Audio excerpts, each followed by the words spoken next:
Min ɲininkali nana cogo min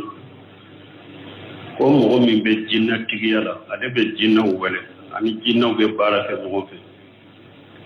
ko a bɛ sagi ka sali wele k'o bɛ cogo di mɔgɔ o mɔgɔ bɛ jinnatigiya la e ni jinnaw bɛ baara kɛ ɲɔgɔn fɛ i bɛ kantigɛli k'u ye nin ye musiriki de a bɛ sali la a bɛ sunnaw a bɛ fɛn o fɛn na Ala ma fɔta la o ka sali wele tɛ man kɛnɛ o ka sali wele sahalen tɛ donc n'a bɛ yɔrɔ min o yɔrɔ misiriw kibariya bɛ mɔgɔ minnu bolo misiriw kibariya bɛ mɔgɔ minnu bolo ou bien dugu kibariya bɛ mɔgɔ minnu bolo a bɛ olu tigilamɔgɔ de lafaamu ka kɔnɔnandiya k'u ye dibi la k'u lafaamu u kan ka nin baara kɛ nin baara ɲɔgɔnya cogo min u bɛ min kɛ a ka kibariya la u b'a kɛ mais ni e nana ɲininkali kɛ ten i b'a sɔrɔ nin tigi mɔgɔ minnu kan ka nin bɔ yen olu t'a cogo dɔn u t'a lahala dɔn ni dankaniya bɛ e bolo a ka lahala kan ɲininkali bɛ e de ka fɔlɔ Ala yɔrɔ la ni e ko jinnatigi de don a bɛ sali wele i b'a sɔrɔ mɔgɔw dɔw bɛ olu t'a kalama ou bien minnu y'a bila sali wele u t'a kalama e min b'a kalama sani i kana ɲininkali dɔ ya fɔlɔ ɲininkali b'i fɛ Ala yɔrɔ la Ala fɛ ni mɔgɔw tɔw t'a kalama minnu bɛ se k'a bɔ yen olu t'a kalama i b'a a ɲɛfɔ olu de fɔlɔ fɔlɔ i bɛ kɔnɔnandiya k'ale ye ale min bɛ jinnatigiya la a bɛ sali wele kɔnɔnandiya k'ale ye fɔlɔ i n'a kɛ i ka kɔnɔnandiya k'ale ye fɔlɔ a bɛ nin baara min na ko musirikiya baara dɔ fulansakoya don a k'a dabila i kɛlɛ n'a kɛlɛ ni o ma ɲɛ misiri kibariya bɛ mɔgɔ minnu bolo ou bien ni dugu de don dugu kibariya bɛ mɔgɔ minnu bolo misiri ka alimamiya ko b'u bolo i bɛ taa ɲɛfɔ olu ye n'a dankana b'u bolo a b'a sɔrɔ fɛɛrɛw b'u bolo parce que n'i ko jinnatigi de i b'a fɔ i kana n'i ka fɛɛrɛw ye dalila minnu b'u bolo i b'olu préparer donc misiri kibariya bɛ minnu bolo ou bien ni dugu de don dugu kibariya bɛ minnu bolo minnu bɛ se ka ale bɔ sali wɛrɛ la ka sɔrɔ fitina ma wuli misiri kɔnɔ fitina ma wuli silamɛw ni ɲɔgɔn cɛ fitina tɛ wuli jama ni ɲɔgɔn cɛ fitina tɛ wuli dugu la e b'o mɔgɔ minnu dɔn i bɛ taa fɔ olu de ka cogo f'u ye wala olu bɛ se ka min kɛ ni e ye min fɔ y'a sɛgɛsɛgɛ a sabatira a wajibira u ka bɔ sali wɛrɛ la u ka mɔgɔ wɛrɛ bila ka sali wɛrɛ a bɛ kɛ nin cogo de la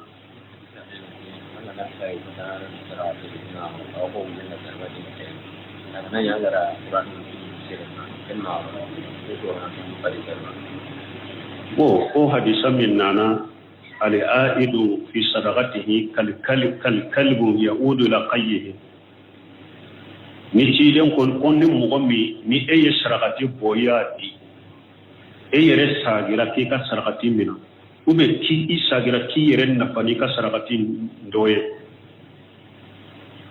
ko a bɛ komi ni wulu fɔnɔna sagira ka taa ka fɔnɔ don ko yala e ye kuranna min di misiri ma o b'o kɔnɔ a b'a kɔnɔ fɛ e ye kuranna min ta k'a di misiri ma e yɛrɛ ka sagi ko kuranna ta o tɛ bɛn ye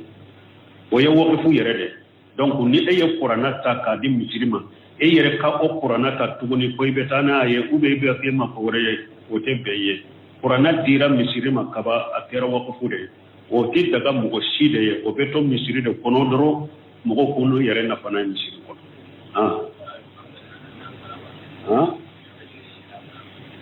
bon n'i y'a di misiri ma wakifu de la ni e nana ka ta ka kala kɔnɔ baasi t'o la parce que o ye misiri ta o dira wakifu de ma bɛɛ de ka kala mais a tɛ daga i k'a ta de ko i bɛ taa n'a ye ou bien i bɛ taa n'a ye i ka so ou bien i b'a ta k'a kɛ mako wɛrɛ o tɛ daga ye mais e bɛ compter misiri jama de la n'i nana de ka kuranna minnu bɛ misiri la i y'a ta i ye kalan k'a kɔnɔ k'a to misiri kɔnɔ a nana kalan de kama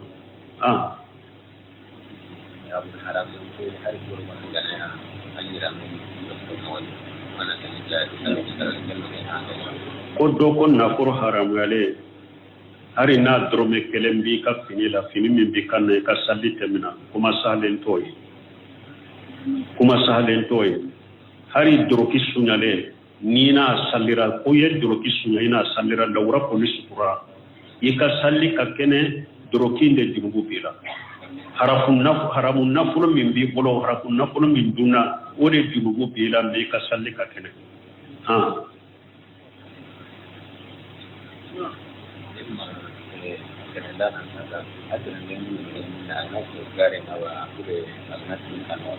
Bo ko tamade akatel ewa aka tamadenya ni ebe tamadenya abe kuma ke dori ni ebe tamadenya na tamadenya be pa wakati juma e yere ka dugu ni donna dugu ka ewa koko ni nyokoche tamadenya bana ni donna dugu kono de tamadenya ben har ni ma se ka so ni ko ni donna dugu kono doro tamadenya bana abe ko be ponte tamadenya de ni ye dugu ka koko be bila ka do dugu kumo kono na la kata tamadenya damina na wotela abe bayoro juma pana ni donna dugu kono doro tamadenya bana abe kuma inke doni ko akana toka kuma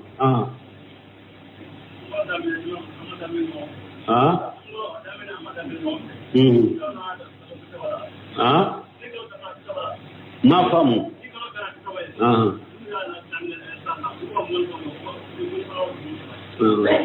bo o kalo amma damina nyugo fe bo ni kalo da para bisaba munu ma damina jonna ube dosara ube te dosara ni maliye bisaba su munu ndara bi e mugani kononto de la ube donkele su ka fara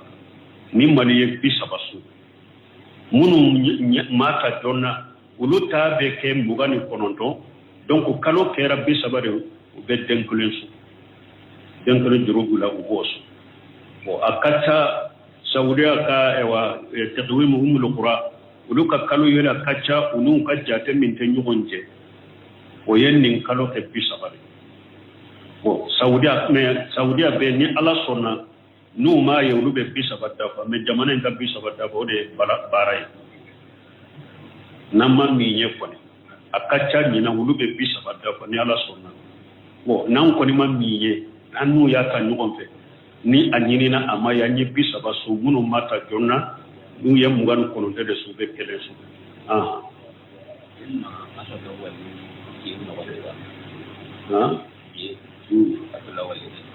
bo ko yala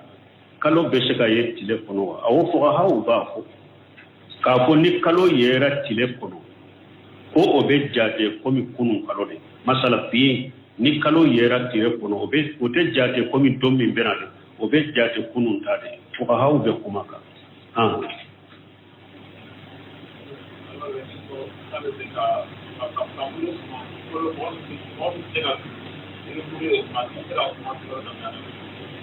bo ko mo min te se ka so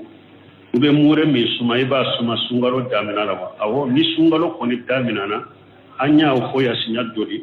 na kadiye sungalo mumen ta fara nyonga o dombe te pisungalo donkolo yika difanta o be ka difanta kalima basita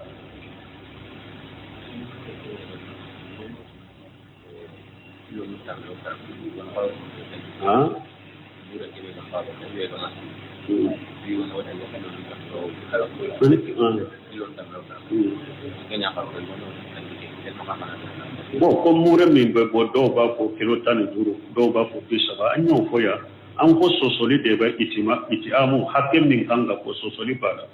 maliki majhabi ko muddi an ko muddi e jumaye mo ko chamance mo ko na ya atege fula fate ku do minam min kono be minam min fa ko de muddi o fana nani de be sawuma donc maliki majhabi mo ko muddi o e sawu tilanani na dulu ko de be ko majhabi wore ko yere ko ewa muddi be bo balo do be burri muddi be bo ola ko munte burri sawutilance bola bo hanifa boka ahmad bin hanbali kam majhabi aleko sawutilance muddi fula donc sosoli de bala donc ke ba ko munyen ni sosoli do majhabi tubuni ni wonje ni mo mi mashaka so kanka ewa lewa tamudi minke pantan la dumudi minke munna doni ke bawo ye nyogon so mabbe hakela parce que nasu serihu mana tira ma hadisa salen na te ka hakke fo odi yato ye nyogon so do ko muddi do ko sawu yere do ko nisfu do ko balo dola muddi balo dola sawu tilance parce que nasu mana ka honni hakke de beko mais munna nebe ewa mu sawu tilance tigu takene ya tuma mu ye doni ko ko nyogon soso ko ni na kunni ya ye nyogon soso hakke na hakke kere de ma ko ci dem donc munun ko nesfu ko sawutilanche ulu ya qiyasuke ko ninna sumana ninna ni kolonje mana ninna ka hakke fo fidiya dobe la dumuniri dobe na sunna na wala ko hakke fo an ka qiyasu kabira o kashiya kale o ye juma fidiya tul aja ni mo tara hiji yorola ni en namu finu bila teun dobe ulu haramu yaray bolo inamu to kana uluke abo kono ni namu finu bila inamu to do ikunshigi kanati me jiren ko ni tora penyi so ikunshigi la ikun sokora ube garanga chayara ikunna dagura nana akoy ki kundi me niya di ibe ewa pidiyake la dumunike akoy be jonkan horo ya polo ni ote ibe tile sabasu ni ote imase koke ibe misigine woro ibo la dumuni misigine woro ibe wulu la dumuni ay fidiyatul aza o yede ibe saga faga misigine jonka woro ya te ibe saga de faga ube ba mana ibe kantigeli ke fidiyatul aza ibe saga faga ni mo ke ibe tile sabasu ni mo ke ibe misigine woro la dumuni misigine kelenkele sawu tilaje nasu nana nina hadisa sale nana nina ko ka misigine woro la dumuni musigine kelenkele sawu tilanche donc ko sawu tilanche foraya ya la dumuni ni ka fantal la dumuni sawu tilanche foraya bo ewa minye sunta ni tese ka sun fantal la dumuni ni hakke ma fo ewa la dumuni ni fora euro dola hakke foran ko biladin ka siakele an ka fana ke sawu tilanche donc munun ko sawu tilanche ulu ka delila fulani nde ya qiyasun ninya parce que ninya la dumuni fantal la dumuni de fulani ci dañe sawu tilanche fo bo nama ewa hakke fo ya ambe nim biladinka munun ko sawu tilanche ulu yen ninde ta ani fana lejinatu daima li bosilima wal iftai bombaji tilela jama kunum min tumbe saudiya nu ewa ubene nyinin kalu natu be shigaka ka tente ka ni delira wulaje qur'ana ya aya wa hadisau saibanu salafu ka kuma ulute nyinin kali jabini majabiyede delila qur'ana ni sunna tumamu yanni masaila laje uye sawu tilanche ndeta ibe odebo sawu tilanche ko abe bo kilo kile ani tilanche nesifu sa abe be kilo kile ani tilanche ko ibode ko ibumbaji kafata wala bode ko so salu fawjan kafata wala bode ko bulu useminu de yem muddi ko majalisu sahar ramadan ayem muddi ko kono min minye aka kitabu wore sahar mumutu na kitabu wore ana kanyin kali jabi wore ako al ahwat ako yere korosi be min na de ako ka sawtilanche ko yere korosi be min na ko ka sawtilanche bo ako takriba sawtilanche be kilo kile anitila wala ne ko ni be min ko mo ye kilo kile anitila sino jamana umbe majabi malit kele ube muddi de ko me yere korosi be min na kilo kile ni tilanche bo de ko do tu nyanyi ne kale ke kono ko ewa arabu do ko ciden nana la be salle be alatanu ko ya man la tarahul uyun wala yasifu al wasifuna kata laba ni dawja ko atilale ko ciden ku ka wole kana ko nana ciden nyanyi ne ta ko be kabila jumana ya ka kabila ko aya suru nana sanu kuturu do bi ciden ma ciden ye sanu kuturu intakada ciden ko ibado nyen nindima mun kama akoya a homba to ka ko sinji min bineche sinji min be niche iya dino da ko iya sinji ko min hoye cinya me yi alata no to nyuma min fode nya dimo ode kam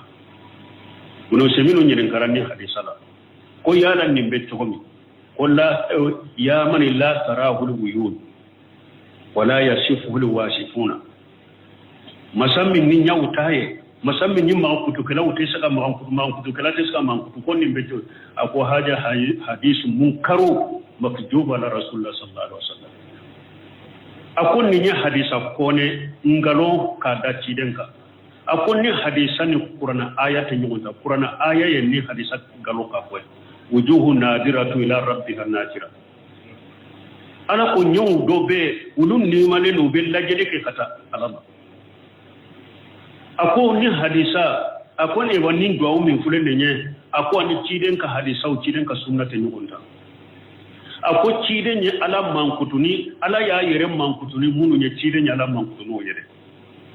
salafu ala ya yere mankutuni minye cide nye ala mankutuni minye salafu salihu fana ya ala mankutuni o yere ako ni hadisani cide ka sunnate nyogonta ani qur'ana ayata nyogonta ako hadisan ngalo hadisa kone ngalo ani qur'ana ayata nyogonta ni cide ka sunnate nyogonta awa ko mo kana duwa ke ni ninye atebe mo kana duwa ke na kalande nyaanyi ninka tusuru nyini kala ya nyini ka ko munum be wa sungalo kunu to kala mbaga chama ko be nin kala ube nun duwa fu ka duwa ya man la tarahu al-uyun ako wallahu al-musa ako wa kunu to kala mbawu ka duwa nan ko an kota ako ambe defo chama de yola defo chama de be wudula akon nan ko kuntu kala nan ka dawude kuy ka tugu kude ko kulude ka katawul laje akon de fo chaman de be ndu ka dawunu naw tawa ko mo kana dawu kene ni wiya sawu salu fawzani fanani ni ka dawu kuntu kala o dobe dawu kene ni dawuye akon min tebbe akon ni yebbi dam ko ka akilina de ako ala beje ni nye ka ala ka yelin nan kariya de ni nyaade ka ala kan mankutu de nan kariya akon mo kana dawu kene ni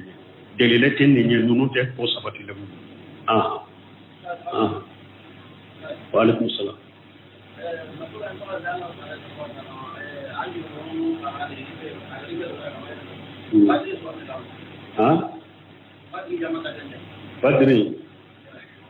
بدري جماعة ko yala ewa ala yemin ko cirenye ko yemin ke mamin ke nya ya fa badri jamatola badri jamata tinin badri jamatenin badri jamata ciren ko badru dunkew aye min ke ne ya fara aye junubu munun ke ne ya fara min kada ya ke ne ya ka junubu ya fara ani aye min ka binan min ko ya fara ko te kelenya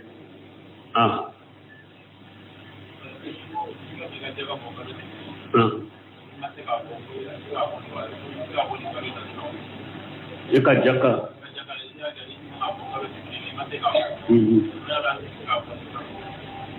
bon ko eka jaka wakati ya kalo temenende ema bo be se ka bo sisawa ja ko abo sisa parce que ka jaka ya ro yero tepe sariya la ibe se ka jaka telia ka bo aka wakati nye kide nyonyo konate me minye ka jaka ya ro ya o tepe ko darura mana ikan na folo minni kan ka jate ka jaka bo eni na folo intenyo kon kale ube na folo tunti boloka ori ya to ataradera a wakati temena pasi tola me kani yere tugu ka jaka wakati teme donc na wakati temena ibe se ka bonin kalola abonin kalo yere de la wakati kana ya ro yere wa alaikum salam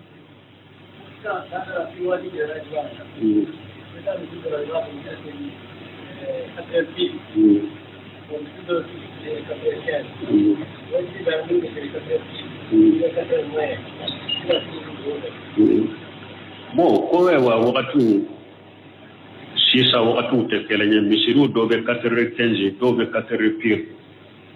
munu be salle 4h be se ka sallu fe wa bon na ya soro eye mo ye misiri worete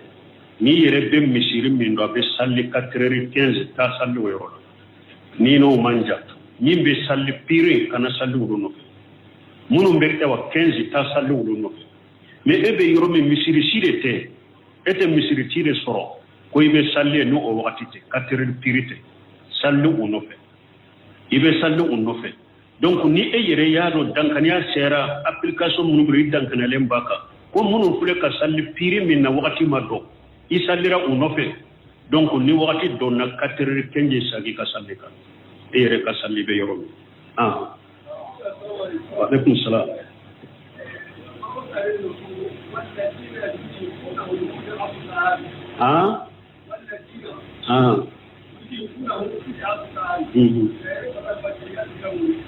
والذين يطيعونه فدية الطعام ni ñeppen folo de ni tusira folo la su tuma mi su faradala ya marhala damadore la parce que aka gele ya ko su faradala ya folo itumbi sago de la min be se ka su ni ya do be se ka su ibe su ni yere ya do su fana be nedde mu ibe su in toye ibe mure boke mais tuma mi aya nana شهر رمضان الذي أنزل فيه القرآن هدى للناس وبينات من الهدى والفرقان فمن شهد منكم الشهر فليصم ويني يرتوشي ala ko ni mogo ye kalo ko ni e be se ka sude jako e be sude donc wala ledina yutubina o toran ujuratiku kasisa min korola atese ka suppew donc wala obe mure boy min banale no bana min tese ka furake ete se ka su mure be tora kuluka me mogo be se ka su ngajigra kuluka o yoroni tusira wa alaykum salam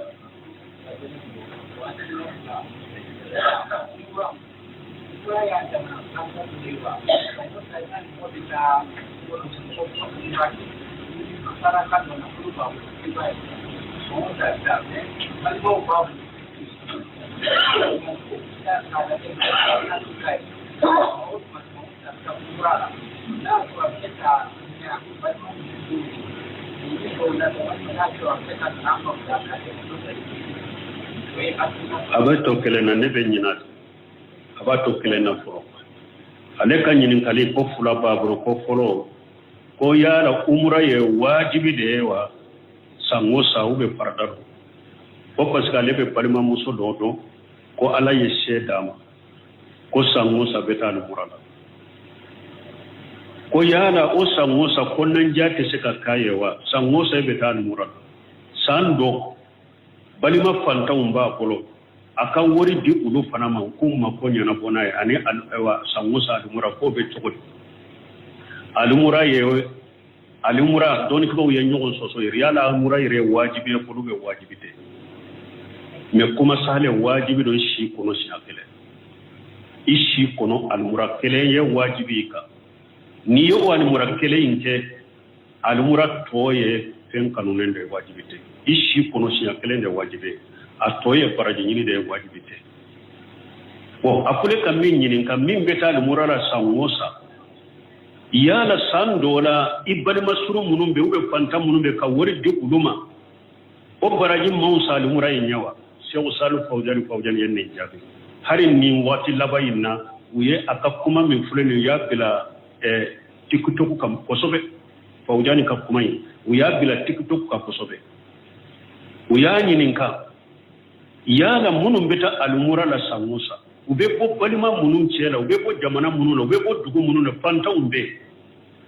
yala ka wori di fanta makum makonya na gona ya ani kata alumura la jumam baraje kapo akon nafila alumura asagira ka ko bal nafila hiju yere akoyi ka wori takadi fanta ma o baraje kapo katamin nafila hiju ka o baraje kapo katamin nafila alumura mais nim foni manda sansi tiku ya foni mandi na politiku ye wodi ato doli ko ba chamante ska dabu akoro parce que dabu rakodro o be doni min de ma ya tike parce que mandu ye mais an wambe ala deli an kata sarni bugodu mais ala ka dina tiyan kunan kanu jeng an kata sarni bugodu ala ka dina tiyan nye min ye doni ko ko ala delan kanu jeng mo ye donc ambe min fo almura chama min fulene ne ya fondere su kadder su chama no almura chama min fulene ne wori tubu boro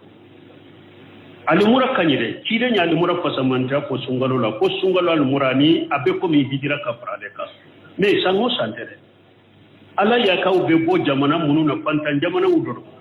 abe bo sinji min chela fanta undero amma ko ka almura bila pew me san kula bila san sabab bila ube sankele bila ifo o wori fana di fantaw manku makonya na bona o kausa almurai parce que shaw salu fawjani ko akonni na fila almurai nda baraji be kelem tawda baraji bonyana togo baraji be kelem tawde na fila hiju bonyana baraji bonyana togo kelem tawde taro akomme niyen na poli intakadi mo wore yen na fasoro ka paro ka en na pate ekelen kasisa na fatara yuro wore femminan batomin nafa beta yuro wure na tedda e kelena ako baraji kacca kateme batomin nafa bedda e kelena donc ambe min fo o de sharia pour les saudiya yere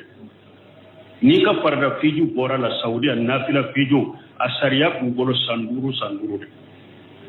ni e kan nafila fiju kenina ko sanduru e kana hiji ke tuni o de sharia be a saudiya ka yere boro ube nafila almura ni e ya kenyina sanduru e kana almura ke kene to mo munu mu ka wajibu ka farda to alkaba kene to bolo kene korola aw be nafila la sango sabeta iba soro nintara ka farda de la tisa ka farda di aw nafila tiku yere bolo donc o de ato har lejenatu daima le bosilimiya ninyi ni kali sheru ma uku almura min fula bura braje kanyire akom mo munu be bu fanta jamana wula ube go jamana jawna u ka lajje saundo sangosa almura sangosa nafila hiju uku otoye o nafolo ka fara nyogon ka jamana wula fanta munu be ka di fanta uma o baraje ka bo kan nafila hiju o baraje ka yu ka nafila almura kele afulana uka kene to mo wulu yu ka farda mu ka wajibu ke kaba uka kene to mo munu mu ka farda mu wajibu ka wulu ku ka farda ka wajibu ka ke ci ko nyumana parce que haramu korola haramu dunko yu yere jija togo bela jama be kisi togo mi atara ko daw desera donc mo kan ni fam ndella ka fo nko mo nyuma on fana be ndella kan ni fo mo kelenye nko ibe almura chama minnate ika saundo bila ka awa na folo di fantam ma kausa almura yi atigi na folo tigi do se tigi do fo katasa amata almura ni sungalo sera abeta balo de sa sukaro malo abeta sa ka sotroma ulwe ayerebe sotroma ta ka fa sukaro ni malo nono mugun ayerebe sigi sotroma tigi kerebe nuna na akakin kono nuna na euro dollar ba fa ye boro fura jigiya aye boro saba jigiya aye boro kelen jigiya fo kata fa ne yere ma miri ko ya fo moye fo salo nye tafsiri ke yanjigi to doye minani nguloy ako eye min fo karasa yede ako ne yere bode ka ne ye fon ako na politiku yo ngo ali murachama ne yinse bola ako pasi karasa ya fonne ko ede ya ko ale ko abin ni ali murachama minna ka hinna fantama ka wur sando tadi fantama o baraji kaso ali muranye ko kata sama ali murake ko ne yere ma mira yo fo mo yo te ako ne bo kala ma ya fonne awa ko define fana yo me akone fana ya ko tikola nyi shengo ali murachamana ndella ka me mo kelen de la jamana ngoro ya muhammadu sallallahu alaihi wasallam ali mami tundo ke sambu o ya tundo ewa abe wajulu ke madimake jumanye ako jamana kan na politiku ako fune sango salimura minade naye sando ka wori fara nyogon ka jami'a dojo fantan don ka dina kalalaw kausa ka murachamai mambaru silla della ka fo wala ikanyi nin kali foro ye mene mais a fole ka gele karamo bolo de parce que a fole mande asanci tugu ye kudulu kamara sici a fole mandim na folo tugu ye do ba ko ire hasidi tewa ni sirate ale bolo ka to tewa ewa ni ala ma farika doni min bidde ma betige fona de ala kan se kanta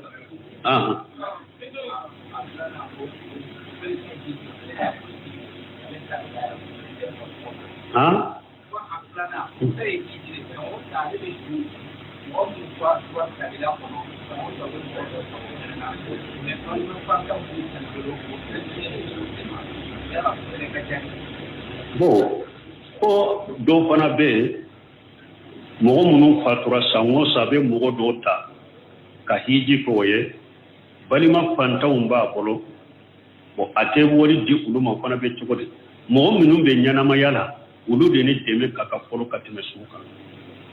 mogo min be nyana mayala na mako be na folo ni demela ulu ni deme kaka folo katime suka atigi sana kan ninke akabali masuru munu be ni fantando aka wori di uluma ko kamba ko nyana bonaye o de kausa be hiju mi ke suye wa alaikum salam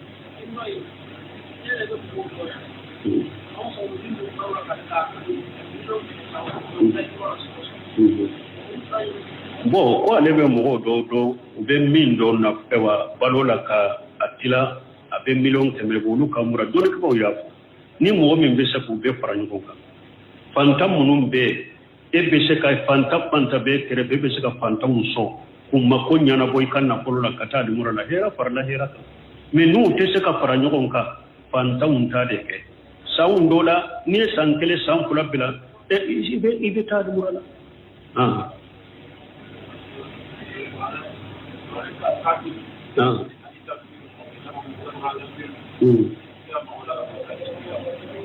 bon ko qur'ana mi ani tawsir be ɲɔgɔn fɛ i bɛ se ka o ta ka sɔrɔ saliji tilaba misali la tawsiri jalalen ni filɛ o ko ni ale ka tawsiri ani kolon ni y'u jate yɛrɛ o man ca ɲɔgɔn na kosɛbɛ yɛrɛ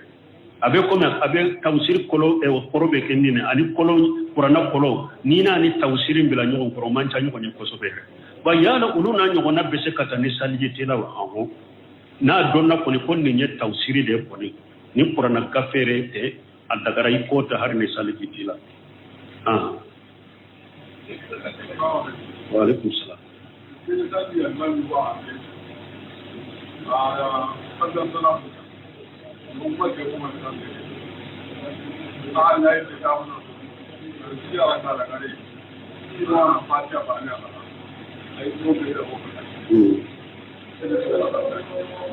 bon ko olu salira alimami dɔ kɔfɛ bon ko o salira salli banna ye salamu bila jama kɔni ma dɔn ko a tɔrɔmpera kabula ko salira alimami nɔfɛ ko ayi ko a ye kabula de kɛ ko sana ka salamu bila a ye kabula sujudu kɛ bon olu kɔni ma a fili yɔrɔ ye mais salamu kɔfɛ a yɛrɛ ko ewa arakallaba fatiha dɔrɔn de tun kan ka kalan ale ɲinana ka sura fara ka ye kabula kɛ o de la bon alimami kabula yɛrɛ kɛ yɔrɔ tɛ yo hari ni ewa i filila i ɲinana fatiha dɔrɔn bɛ kalan min na hari ni ɲinana ni ye sura da kan hari ni sujudu b'i kan baada sujudu de b'i kan ni dɔ bɔra salli la de kabula hari ni sujudi b'a ka tun b'a kɛ a tun kan ka baada sujudu de kɛ janka nin na sujudi ta ka yɛrɛ sujudi ta ka salli fana arakan laban fula lasara arakan laban fula safo arakan laban fula wuturi arakan laban ni ɲinana ka dɔ fara nun ka sora fara nun ka kabula tila bada tila parce que min ye ewa nunu ye sunna de mana fatiha dɔrɔn kan ka kala min na ka fatiha dɔrɔn kala i kana fɛn fara ka sunna de fatiha kan ka kala yɔrɔ min ka dɔ fara ka sunna de donc doni ke bawo ko sunna toli sallila ni ɲinana ka sunna de to ye kabula tila bada tila wala kabula tun tala bada tala kabula tala nunu na ɲɔgɔn na ye mɔgɔ sɔrɔ kabula tila bada tila parce que sabatira ko cide salli fana arakan laban fula wagatu dɔw la ciden tun bɛ dɔ fara kan an ko sabatira bakar siddiqi futuru arakan laban ربنا لا تزغ قلوبنا بعد إذ هديتنا وهب لنا من لدنك رحمة إنك أنت الوهاب أبو بكر صديق دلك نيفرا فترو أرك الله بانك ولا دونك بعد تاتيك قبل تاك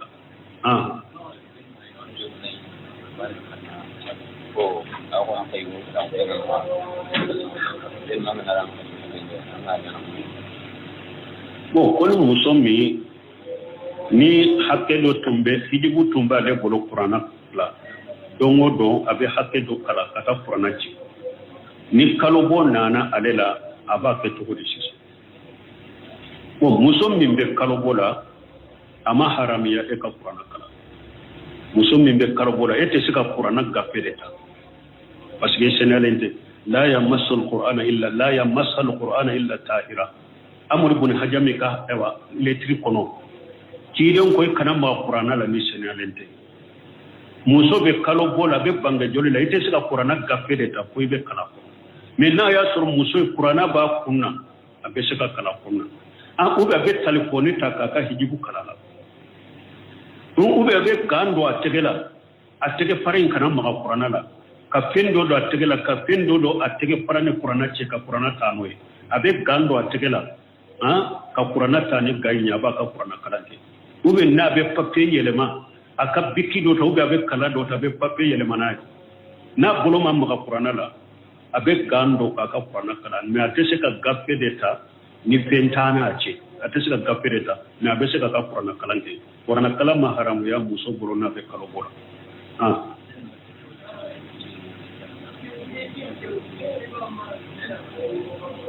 ho diga me ngaire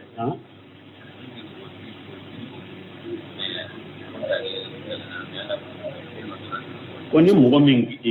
ngirintira jido bugo kana ita jido bora kana ita kono ya to me ado sagira kata obe chogori na yi kenye kata isa kuma yu ala basi shitika ni min bora ishe kera ka min tu ibatu min tara i gono kono kasagi e kasakota la poiti kaula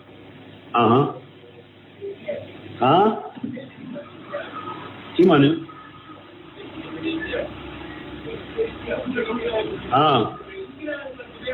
Hudaybiya do ko kolonde do ko iride do tumbe do ko yoro kolondo de tumbe kolonde to ko Hudaybiya ya yoro in to kota sino yoro in be makade abe makade me ate haramu ko Hudaybiya me kolondo de tumbe kolonde to ko Hudaybiya do ko iri do de tumbe iri njengene do asagaratul hadibahu ko iri jengene ko Hudaybiya tara ode me chaman be min sabati kolonde be tisa ko kolondo de tumbe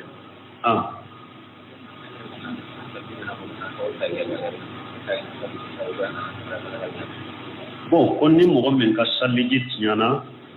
ka to tahya lawanna ibe sabe salli bede la salli bede tiana a bede tiana awa tahrimuhu takbiru wa tahliluhu taslim kidan ko mimbe fembe haramu yayi bolo ko don ko iddo na sallila munu ni sallita nyogon taw haramu yayi bolo kabaru de boke bon femunu haramu yayi bolo sallila mumbu daga ye salamu ni ma salamu ke dorima bo sallila donc ta yalla ba ni ka salliji ciana salli bede ciana ibeta salliji ta ka saka bede ka kurai subhanaka allahumma rabbuna bihamdika ashhadu an la ilaha illa anta astaghfiruka wa atubu ilayk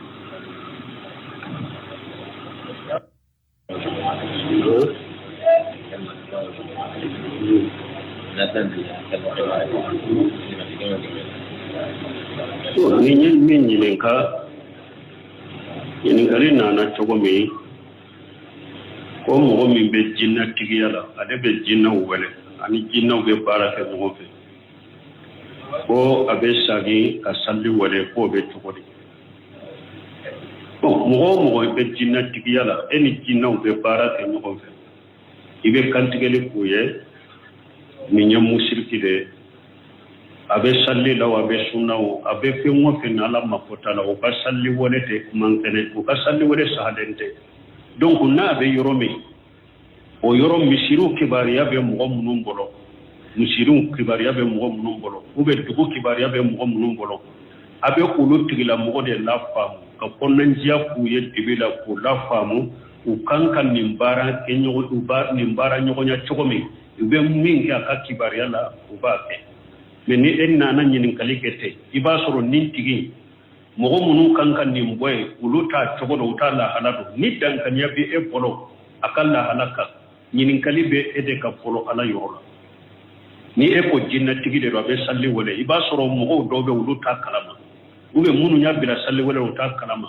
emi mba kalama sani kana nyinin kali do ya polo nyinin kali bibe ala yorola ala fe ni mogo tota kalama munum bese ka koy uluta kalama iba anya fulu de folo ibe ponnan jakale ale min be jinna tigala be salli de ponnan jakale folo inate ika ponnan jakale folo aben nimbara min ko mushriki abara ro fulan ka ko yaro aka tabila ikele na sele ni o manye mishirin kibari yabe mo munum bolo ube ni dugo de dugo kibari yabe mo munum bolo mishiri kalim almamiya ko du bolo ibe ta nya fulu na dankane bugolo abasoro pero bugolo parce que ni ko jinna tigide iba ko ikana ni ka pero wi dalila munum bugolo ibu be préparer donc mushrik kibariya be munum bolo ube ni dugude de dugo kibariya be munum bolo munum be se ka ale ko salli wolela ka soro fitna ma wuli mushrik kono fitna ma wuli silama no nyogonche fitna te wuli jamani nyogonche fitna te wuli dugula e bo so mo munum do ibeta ko de ka chugo fuye wala kulu be se kam minke ni e yam mi ko ya se asabatira awajibra u ka bo salli wala u kam mo wore bila ka salli wala abeke ni ci ko de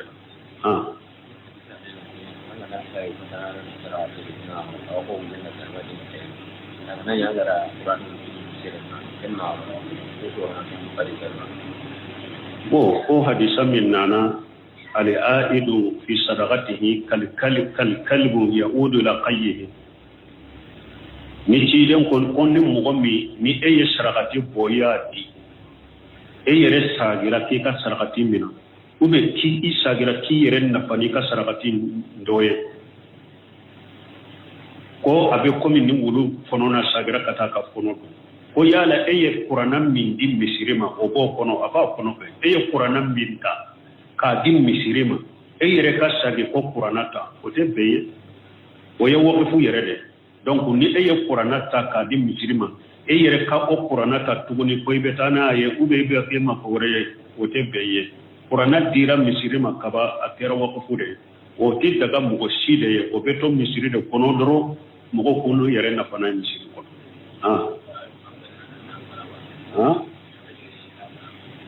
bon ni ya di misiri ma wakafu de la ni e nana kata ka kala kono basi to la parce que ye misiri ta o dira wakafu de ma bede ka kala ni ate daga yi ka ta de ko ibeta nay ube ibeta nay kaso ube ibata ka ke ma ko o te daga ye mi e be ponte misiri jama de la ni nana de ka qur'ana munum be misiri la ya ta ye kalan ka kono ka to misiri kono nana kalan de kam